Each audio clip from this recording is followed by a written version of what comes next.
Ni mutum ne Nijar ce, kuma mutum ne Maraɗi ce, nan Maraɗi nan ke unguwarmu. Matsala ta akan wannan ciwo yau shekara ta guda da wajen wata 7 ko ma 8. Ina fama da wannan matsaloli na wannan rashin lahiya. Idan matsala ta amai da zawo, masassara, ciwon kai, sa'an nan ban sani ba in je asibiti a bani magani a yi awon jini, ba a faɗa mini matsaloli na ba.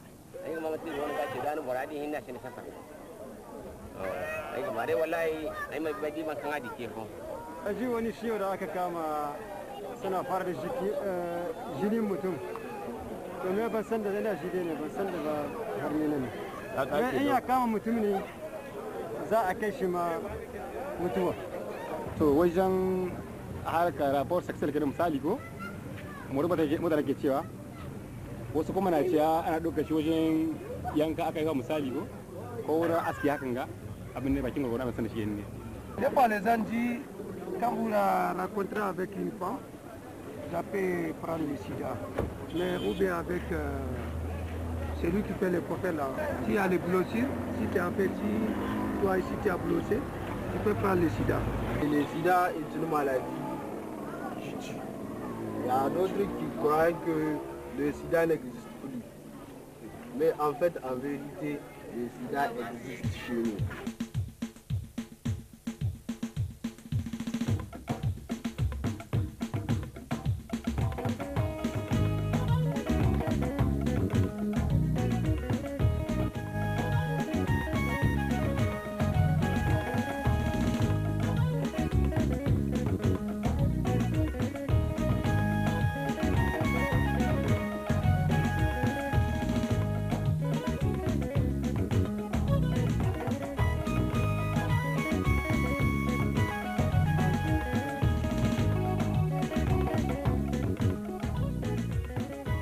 Pays enclavé de l'Afrique de l'Ouest, le Niger s'étend sur une superficie d'1 267 000 km². Il est traversé par un seul grand fleuve dans sa partie occidentale, le fleuve Niger. C'est sur ses rives que se sont installées la capitale Niamey et la plupart des 11 227 000 habitants que compte le pays et qui parlent diverses langues selon les ethnies et dont le français est la langue officielle.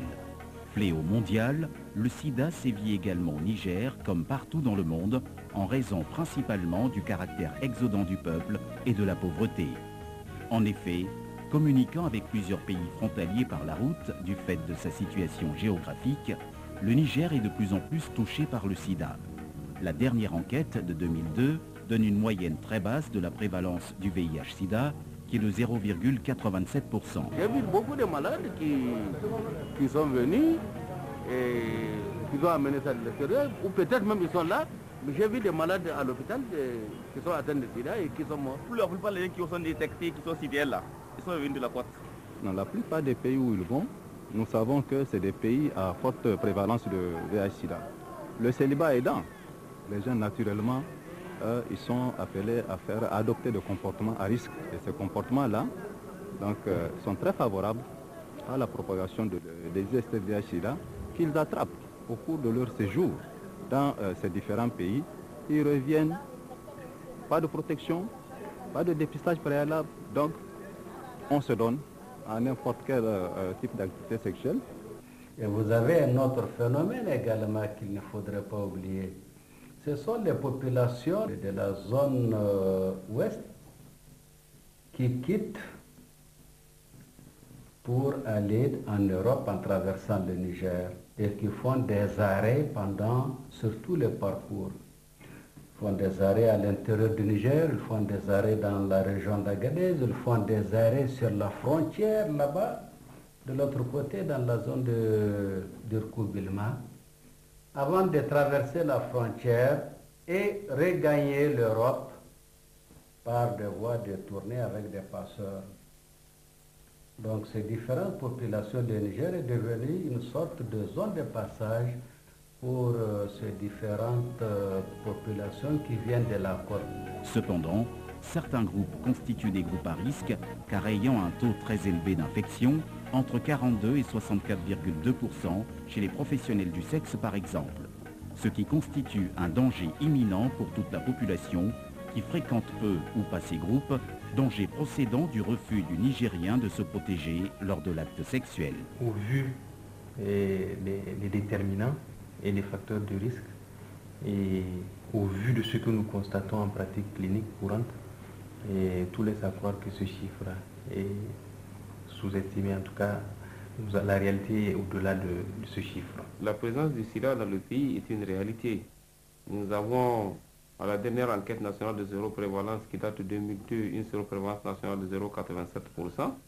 Donc une séroprévalence relativement faible, mais des inquiétudes demeurent parce que nous avons des groupes à risque, notamment par exemple le groupe des travailleurs du sexe.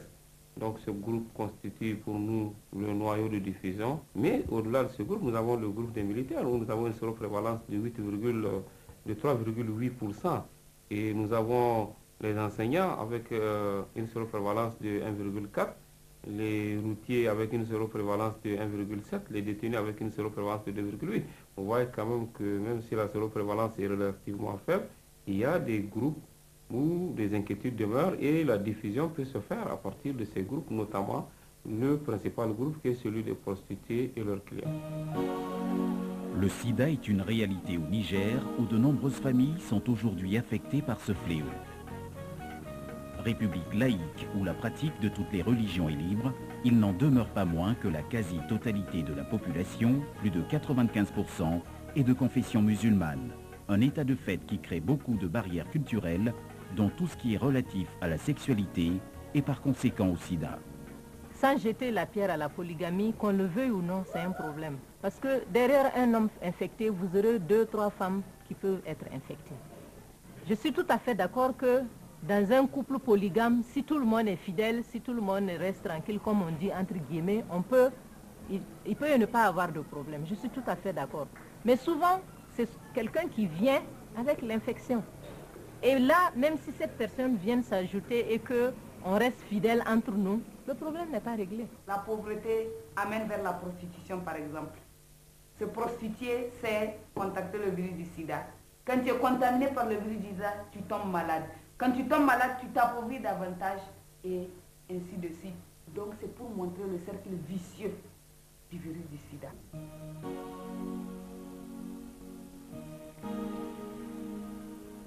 Localité particulièrement chaude, animée de jour comme de nuit, Firji est un baromètre de la prostitution au Niger.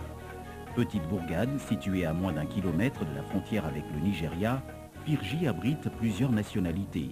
Petit village au départ, il est devenu très populaire en raison de la présence de nombreuses professionnels du sexe, de l'animation, attirant ainsi des personnes de différentes couches sociales en quête de plaisir. Il n'est pas difficile d'imaginer ce qui s'y passe une fois la nuit tombée. Ces professionnels de sexe viennent d'un peu partout. Il y a 60% de ces professionnels de sexe qui viennent du Nigeria et 40% qui viennent du Niger. Je suis venue chercher les garçons parce que je suis avec eux. On est ensemble. S'il n'y a plus les garçons, je ne peux pas rester ici. C'est un endroit où presque tout se passe. Il y a les professionnels de sexe, il y a l'alcool, il y a de la drogue, presque tout se vend ici dans ce village. En ce qui concerne les malades du sida, c'est vrai, il y a quelques cas de malades du sida ici qui sont déclarés. Mais les cas qui ne sont pas déclarés, ils sont très nombreux. Amma daga wani wuri sun ce firiji akwai ciwo da yawa amma mun sakara nawa nan ba wanda ciwo din ya kashe nan ko da ya babu nan wannan seri na ana dora ma wannan. Vous savez, une personne comme vous et moi qui se porte bien, si nous sommes infectés, nous pouvons transmettre la maladie pendant des années sans que nous soyons au courant. Et ça, il faut justement interrompre cette chaîne de transmission. Parce que le gros problème, c'est que c'est une maladie qui se déclare après 5 ans, 10 ans, mais pendant ce temps-là, on transmet la maladie.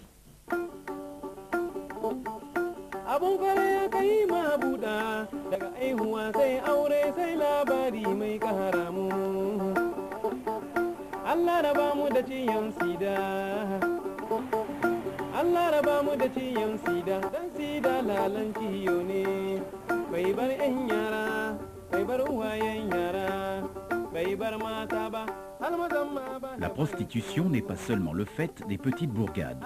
La capitale Niamey ville lumière dont les espaces de distraction et les trottoirs sont animés est particulièrement fréquentée une fois la nuit tombée et où les gens se donnent à cœur joie à des comportements à risque, n'échappent pas à la règle à l'instar des autres capitales africaines.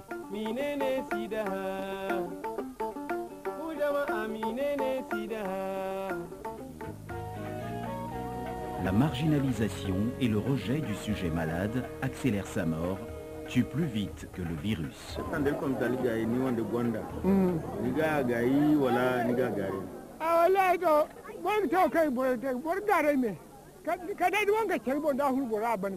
un citoyen est déclaré, automatiquement on le met hors de la société. Ce qui décourage les gens vraiment à venir pour se dénoncer et pour être encouragé. Tout celui qui fait ses comptes, qu'il aille mourir là-bas, ça me dit rien. Hein? Ah non, non, non, non, non, non, non. Vous m'embêtez pas. Moi, je ne peux pas dire à mon enfant, fais attention à le sida. Qu'il aille mourir, qu'il meure. On ne va pas donner cette connotation de marginalisation et de rejet au VIH. Parce que quand tu rejettes la personne vivant avec le VIH, c'est une source de propagation. Il faut bien qu'on arrive à banaliser, à ramener l'infection à VIH au niveau de toutes les autres infections pour que les malades aussi se sentent en réalité à l'aise pour consulter sans crainte, sans honte, dire je viens pour savoir si je n'ai pas cette infection-là. Oh, hankanse, odimo hankan borsibai, kulbin humburandi. Ya diniga so ki mai na sida wai so kalmata kan kasama ga bordi. So kalmata kan masara ga bordi kisa ya dinno sida. Les images qu'on a données du VIH dans nos pays, c'était des personnes maigres, squelettiques, en fin de rouleau, des gens pour lesquels on ne pouvait rien faire. Donc en fait, les premiers messages dans nos régions sur le VIH-Sida ont été des images négatives. La deuxième chose, c'est qu'on a assimilé ça à la débauche. Après ce diagnostic qui nous donne une idée sur la connaissance du sida par les Nigériens, sur la situation du sida depuis la découverte du premier cas et les causes de la propagation du virus du sida au Niger, qui sont, à titre de rappel, les barrières culturelles et religieuses, la stigmatisation, la pauvreté et la polygamie, force est de constater que grâce aux activités de sensibilisation de la société civile, des projets, des ONG et associations telles que MVS, Espoir Sida, RAI, Lafia Matassa, NIG 012, Canal Podium, ainsi que des groupements qui ont œuvré sans relâche et façonné le visage de la lutte contre le sida au Niger, nous avons abouti aujourd'hui à un éveil des consciences et à une mobilisation générale conduite au premier rang par les hautes autorités du pays, animée d'une volonté politique active.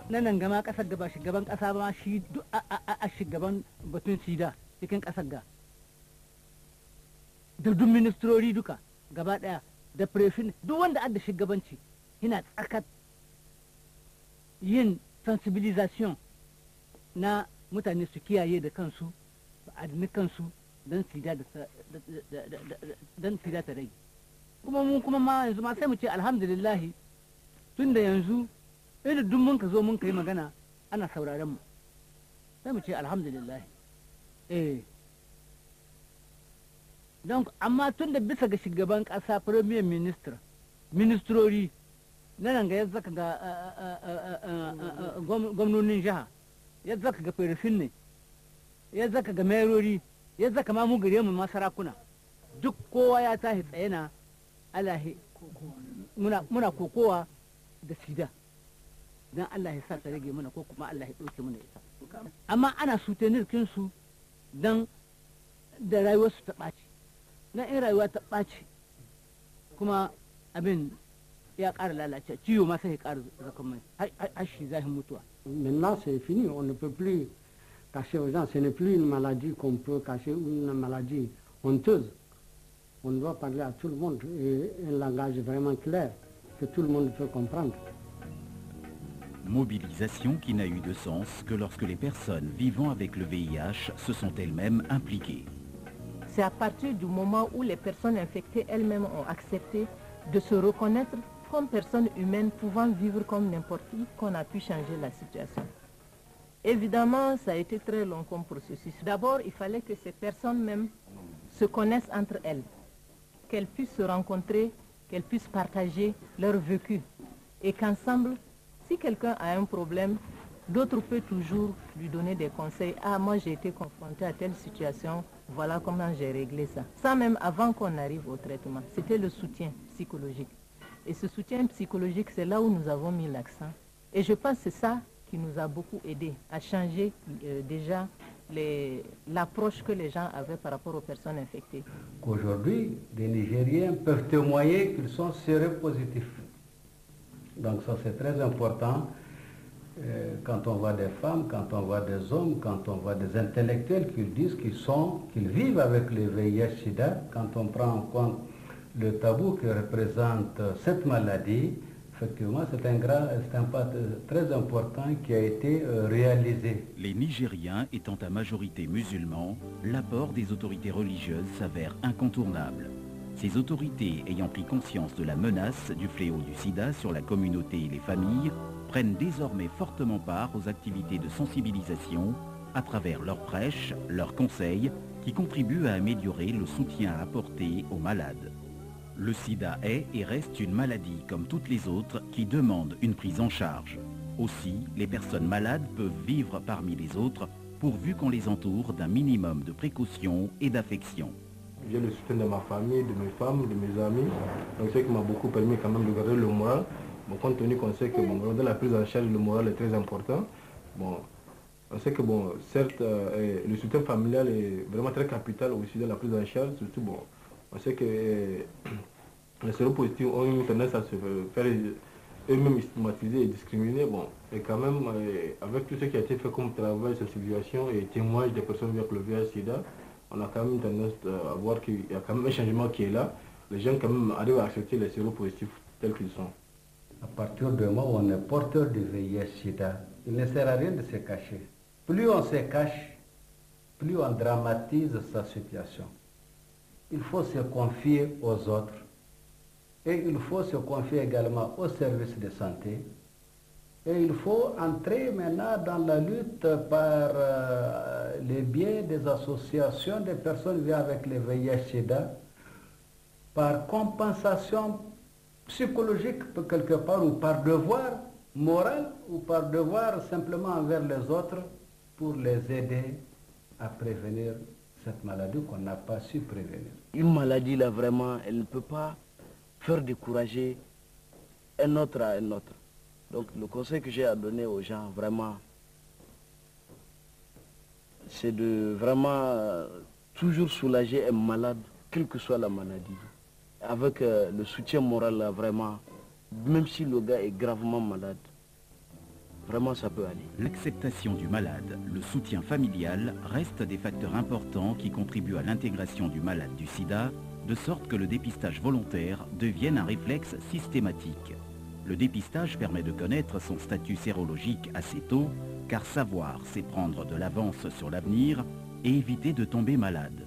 Nombreux sont les centres de dépistage volontaire au Niger, entre autres le CTA, Centre de traitement ambulatoire, le CEDAV, l'hôpital national de Niamey, l'hôpital SIM de Galmi, la clinique pour jeunes de l'ANBF, le centre pour jeunes Lafia Matassa, l'antenne MVS de Tawa, ainsi que dans plusieurs centres de santé des régions de l'intérieur du pays. Le premier pas de la lutte contre le VIH-Sida, c'est le dépistage volontaire. Si on veut arrêter la transmission de la maladie, il faut qu'on arrive à justement faire la promotion de ce dépistage volontaire, que les gens très tôt aillent se faire dépister, pour que si on est positif, qu'on prenne les dispositions pour ne pas se réinfecter davantage, et aussi pour ne pas contaminer d'autres personnes. Parce que qu'est-ce qu'on remarque au niveau des différentes ONG de prise en charge, ou même dans les structures de santé, c'est que les patients arrivent à un stade très avancé de la maladie. Alors qu'on sait que plus le dépistage est fait tôt, plus les chances de survie et de prise en charge, ou les conditions de prise en charge sont meilleures pour le patient. Et tant que la population sur le plan général ne change pas, ne ramène pas cette infection à VIH au niveau de toutes les autres maladies courantes qu'on connaît, comme le palu, si quelqu'un est traité sans problème du palu, pourquoi on va particulariser l'infection à VIH? Il faut bien que lui aussi il bénéficie de son traitement, de sa prise en charge, sans discrimination par rapport même à sa famille. Toutes ces personnes que vous allez entendre vivent avec le VIH-Sida. Après plusieurs années de silence, elles ont décidé de briser les barrières.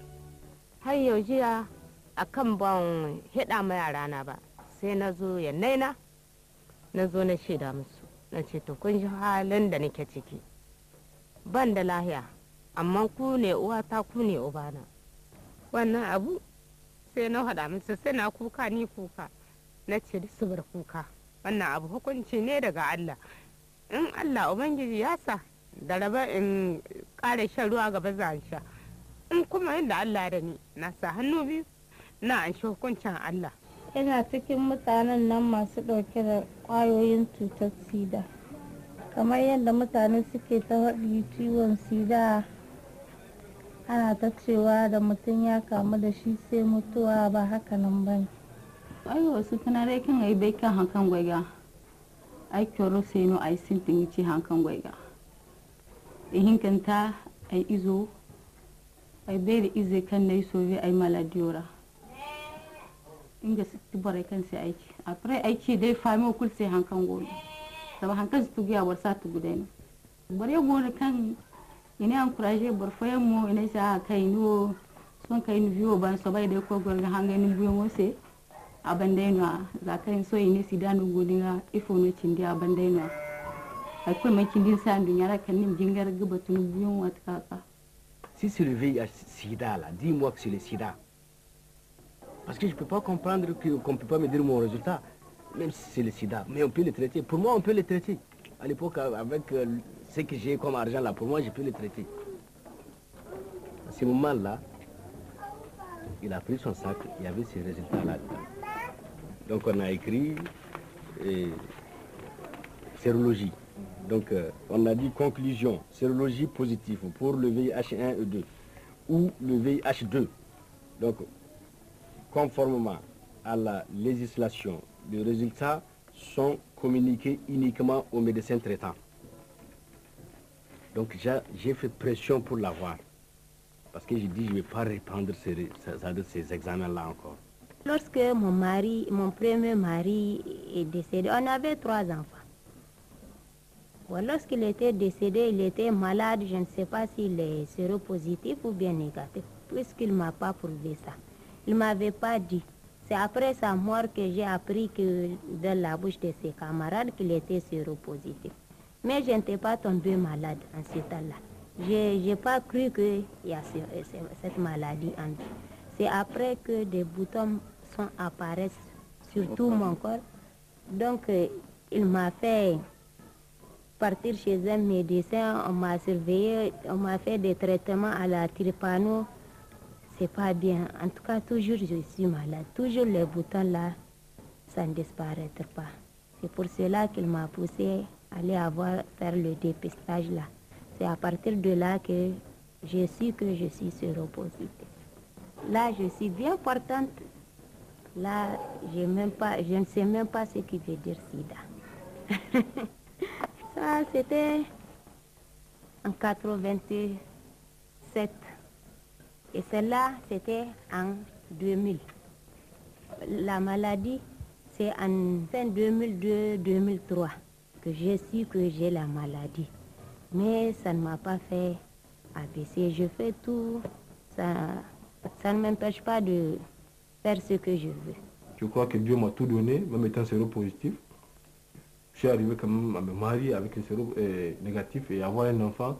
Je crois que bon, c'est ce qui m'a beaucoup poussé même à m'engager de plus en plus vraiment dans la lutte. Il faut aussi insuffler un souffle nouveau, redynamiser la politique récente de la lutte contre le VIH et de prise en charge sociale et médicale. C'est dans ce sens qu'un plan national multisectoriel de lutte contre les IST et le sida a été élaboré. La politique de notre pays en matière de lutte contre le VIH-Sida est une politique qui est caractérisée par la multisectorialité, c'est-à-dire la mise en œuvre d'activités de lutte contre le sida par l'ensemble des secteurs d'activité de la nation à tous les niveaux. Donc multisectorialité, mais en plus décentralisation des activités.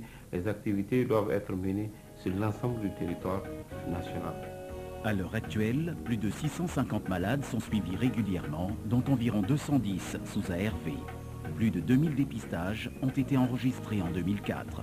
Des chiffres qui laissent entrevoir, dans un futur proche, une forte augmentation des demandes de prise en charge des personnes dépistées positives.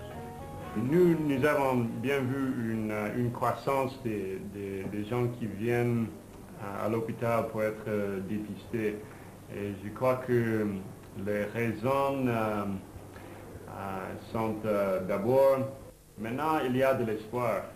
Avant, les gens savaient que si j'ai cette maladie, il n'y a pas d'espoir. Mais maintenant, les gens commencent à comprendre que oui, il y a des traitements pour les infections opportunistiques et il y a aussi les antirétroviraux qui peuvent bien prolonger et la qualité et la quantité de la vie. Les femmes, c'est à peu près moitié-moitié. Les patients qu'on voit qui sont malades, quand des pistes ici positives, c'est à peu près la moitié femmes, la moitié hommes. Aussi pour le dépistage volontaire, c'est à peu près la moitié-moitié aussi, c'est les femmes et les hommes.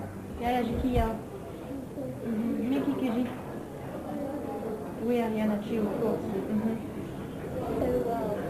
C'est là-bas, il y en a chez vous. Zauko. Tu n'as pas qui là rien. Nada deko. Baki iya tahiya yanzu. Okay. To yau zamu fara da magani ko zamu fara da magani mai kahi akan wannan ciwon sida.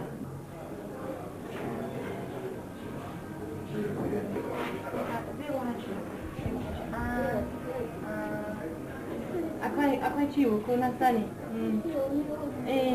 Bude baki zai wahanci.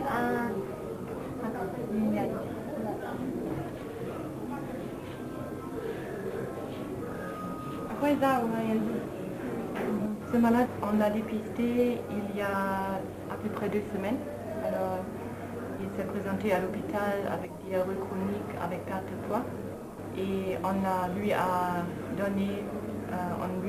dit qu'il avait VIH positif.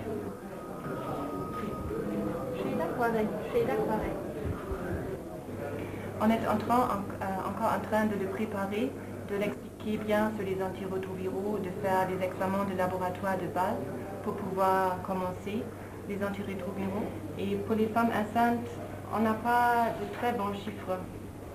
Mais dans les dernières années, on a à peu près vu un pourcentage de 6% des femmes enceintes qui se sont fait tester ici, qui étaient séropositives. Maillon important de la lutte, la PTME, prévention de la transmission du VIH-Sida de la mère à l'enfant, occupe une place de choix dans la récente politique de prévention de cette pandémie, car elle contribue à réduire le risque des enfants infectés. Nous avons essayé à travers d'une façon décentralisée, non seulement à Niamey, mais dans 11 sites à l'intérieur du pays, de mettre en place ce programme qui a pour ambition d'intéresser les femmes, parce que c'est notre mandat, et en même temps de prévenir la transmission à l'enfant qui va naître, l'innocent, qui n'a rien demandé à personne, de la transmission du VIH-Sida. Le programme de la PTME, qui s'adresse en particulier aux femmes en âge de procréer et à leurs partenaires, a démarré dans de nombreux centres de santé du Niger, comme ici à la maternité Madina de Niamey. Au niveau de ce site, nous avons 3 services qui nous intéressent dans le cadre de la prévention transmission mère-enfant du VIH. Le premier service, ce sont les CPN, les consultations prénatales. C'est à ce niveau quand la femme arrive pour sa première consultation prénatale, on arrive à lui demander avec son consentement le dépistage du VIH. Si elle est d'accord, elle est envoyée au niveau du service laboratoire où on lui fait le prélèvement. Et après, le laboratoire donne le résultat à la femme qui a pu faire envoyer la dame pour le prélèvement. Et le résultat est retransmis à la femme, maintenant en post-test. Son résultat lui est annoncé. En ce moment, on lui dit son statut. Si elle est séronégative, on lui explique ce que cela veut dire. Et On l'invite, elle et son mari, à adopter des bons comportements. En outre, il existe un besoin crucial de formation des prestataires de santé, en particulier pour ce qui est du counseling et du soutien psychosocial. En ce qui concerne la formation, il y a eu des formations qui ont été faites. Mais c'est des formations qui ne sont pas complètes. On ne peut pas dire que tout le monde est formé. Mais en plus, quand on fait une formation, il faut faire un suivi de cette formation. Et je crois que c'est là où le bas blesse. On forme les gens, mais il n'y a pas de suivi. Donc on ne sait plus ce qui se passe. Parce qu'il faut se le dire, hein, le counseling VIH/SIDA, c'est assez difficile à faire.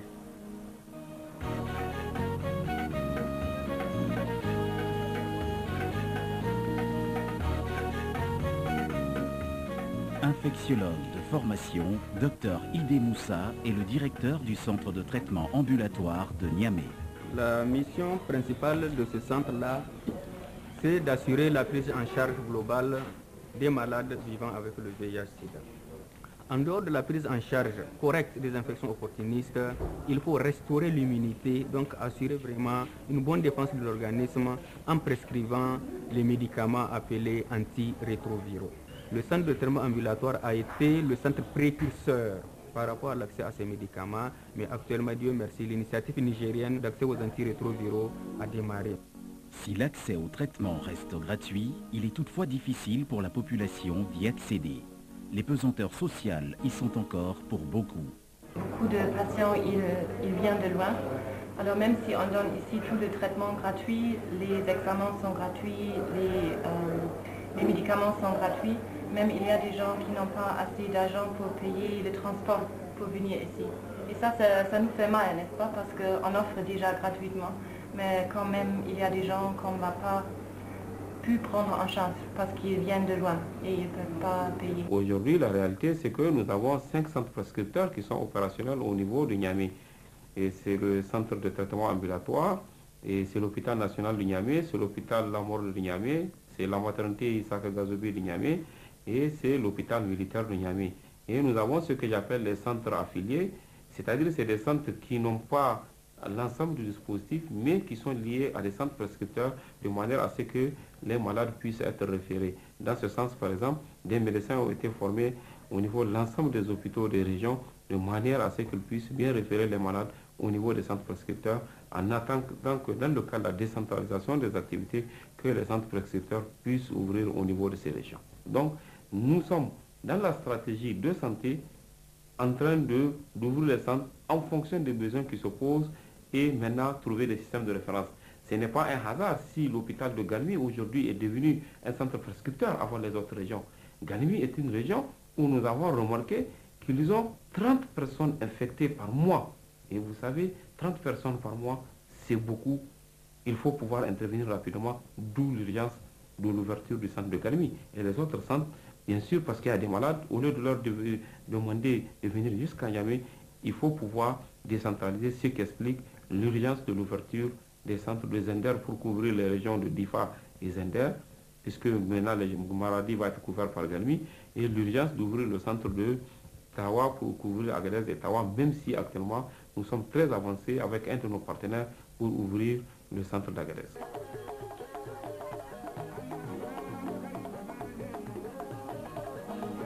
C'est grâce à l'information, aux messages communiqués par les nombreuses ONG et associations que les populations nigériennes, jeunes, militaires, femmes, hommes, etc., se rendent compte de la menace du sida, sauront qu'il existe des centres de dépistage, de référence et de prise en charge qui se créent de plus en plus à travers le pays et où elles peuvent bénéficier de soins, de conseils, de la gratuité des ARV et du suivi qui aide le séropositif à vivre comme tout le monde.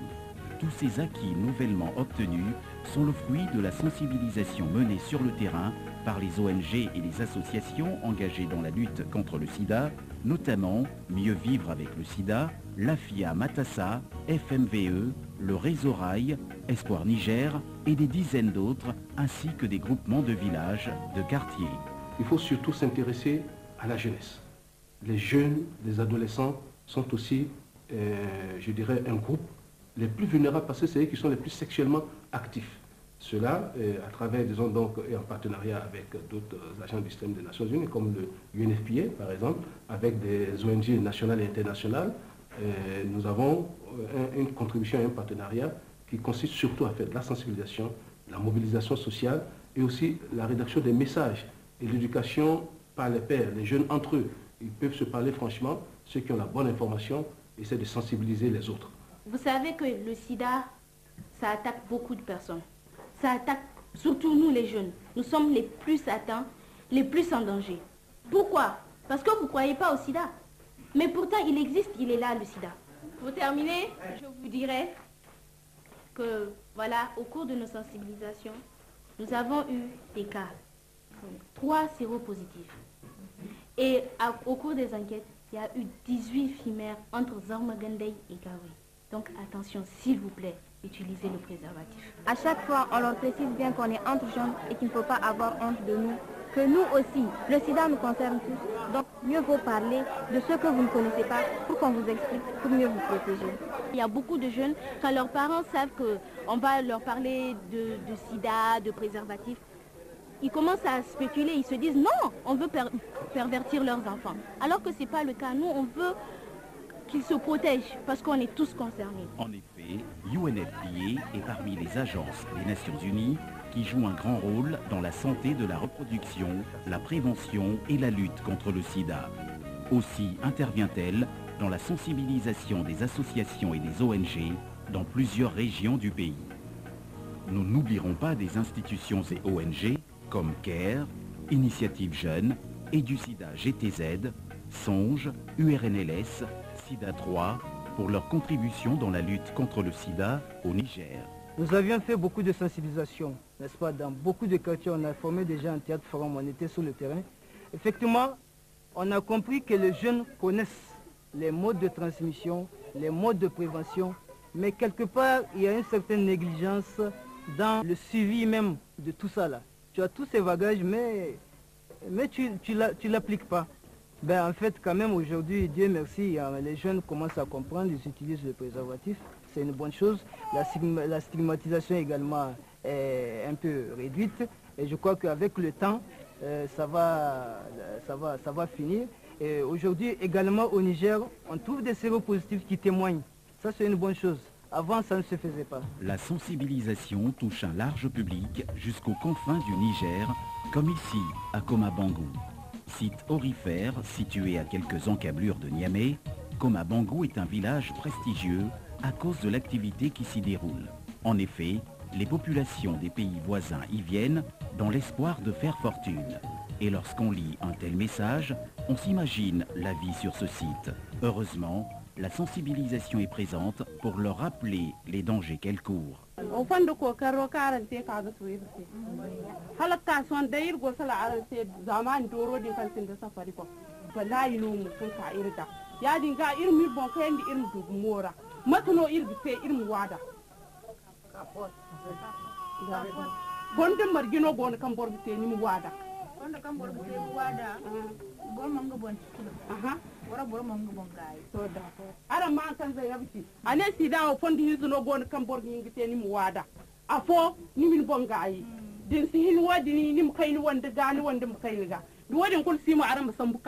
de gens diront pourquoi le préservatif? Parce que c'est encore quelque chose de sensible et très délicat au Niger. Les gens n'en parlent pas, mais les gens le connaissent.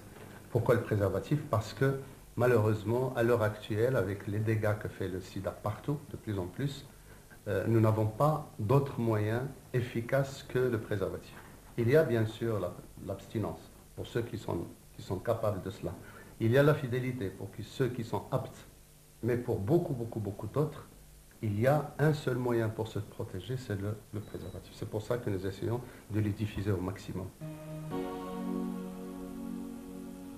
Si le plan national multisectoriel de lutte contre les IST et le sida s'avère efficace et donne aujourd'hui des résultats probants, c'est grâce à l'aide substantielle et à l'appui des partenaires au développement. Tous les partenaires soutiennent le combat contre le VIH-Sida. Ce qui est important de dire, pour ce qui est des populations rurales, c'est que nous avons, grâce à notre réseau d'information des radios rurales et des collaborations avec les chefs, c'est-à-dire coutumiers, et tous ceux qui peuvent envoyer des messages, les religieux, les personnes qui travaillent en milieu rural, la société civile et les ONG, nous envoyons des messages qui touchent toutes les populations dans le monde rural, encore une fois, pour pouvoir prévenir, informer et, les cas échéants, soigner. Nous avons commencé d'abord par une mission de consultation en 2002 pour essayer de faire le point de la mise en œuvre du traitement au niveau du Niger. Et cela aboutit à l'élaboration d'une initiative nigérienne pour les antirétroviraux, ce qui constitue déjà un cadre pour le traitement sous antirétroviraux au Niger. Nous avons un programme qui est de 5 ans, donc il a démarré début 2004, et le montant total est de 25 millions de dollars américains, et ces 25 millions sont des dons. Et les résultats attendus, eh bien, c'est d'arrêter la propagation de la pandémie, donc de maintenir le taux de séroprévalence à 0,87%, de faciliter l'accès aux soins des personnes qui sont déjà infectées en mettant à leur disposition des antirétroviraux, des médicaments contre les infections qu'on appelle opportunistes, dont la tuberculose est la plus importante, des réactifs pour le dépistage et la sécurité dans les transfusions, et des équipements dans les laboratoires qui vont être réhabilités pour qu'ils répondent aux normes internationales. L'espoir renaît donc grâce à la volonté politique et à l'effort conjugué des partenaires au développement, des ONG, des associations de personnes vivant avec le VIH-Sida, combiné à la création et à l'amélioration des structures de référence et aux résultats probants découlant de l'utilisation des ARV antirétroviraux. Je peux vous réaffirmer que nos magasins en tout cas contiennent des ARV. Nous avons un stock disponible au niveau du ministère de la Santé. Et le stock a été prévu de manière à pouvoir inclure dans un premier temps une 50aine de malades par mois, mais on peut aller plus. Donc le stock est disponible, les gens peuvent s'approvisionner au niveau des centres prescripteurs une fois qu'ils sont dépistés, une fois que le traitement est mis en route, les médicaments sont donnés au niveau des centres prescripteurs et les médicaments et les examens qui suivent sont pour le moment gratuits. Présentement, nous avons quelque chose à proposer. Nous pouvons dire que grâce à cette prise en charge médicale, grâce aux antirétroviraux qui sont désormais disponibles, le sida est actuellement une maladie chronique, comme le diabète, comme l'hypertension artérielle. Depuis le 1er janvier 2005, la prise en charge au niveau du centre de traitement ambulatoire est totalement gratuite. Le malade ne paye pas 5 francs. L'espoir repose également sur la prise en charge économique des malades du sida, qui est aussi prévue par le programme de lutte contre le sida, à travers la création d'activités génératrices de revenus qui permettent aux malades d'avoir une autonomie matérielle et s'insérer dans la société. Je vous dis que nos malades du sida, en grande majorité, souffrent de malnutrition. Et je crois que c'est là où les activités génératrices de revenus doivent intervenir pour permettre à ces malades-là de se prendre en charge, au moins de manger bien. Et c'est pourquoi le repas de convivialité est vital ici au niveau des Espoirs Niger. Parce qu'au moins, à partir de ces repas de convivialité-là, les malades arrivent à changer la nourriture au moins une fois par semaine. La prise en charge des malades du sida est désormais une réalité au Niger avec les centres de référence qui œuvrent pour l'amélioration des conditions de vie et de santé des malades du sida. Nous avons entre autres le CTA, Centre de traitement ambulatoire, la CESIC, cellule de soutien d'information et de conseil à l'hôpital national de Niamey, le pavillon Madras de l'hôpital national de Niamey, l'hôpital Lamordé, l'hôpital des Arvés, la maternité Gazobi, l'ONG Espoir Niger et autres. Ça, c'était le début de la maladie.